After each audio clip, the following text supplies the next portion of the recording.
Sa modernong panahon ngayon, naniniwala pa ba kayo sa kulam? Kung taas ang kilay ninyo, hayaan ninyong ipakilala namin si Merlin, tubong sikihor at aminado. Isa daw siyang mangkukulam. Gamit ang buhok daw ng tikbalang, langis at orasyon, kaya raw niyang kumitil ng buhay ng tao.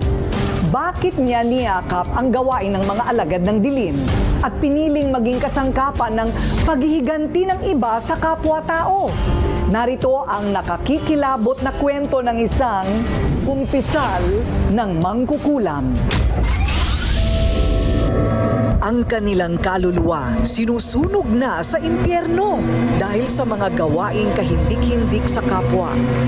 Walang takot sa Diyos at sumasamba sa kalaban ng kabutihan. Ganyan ang marka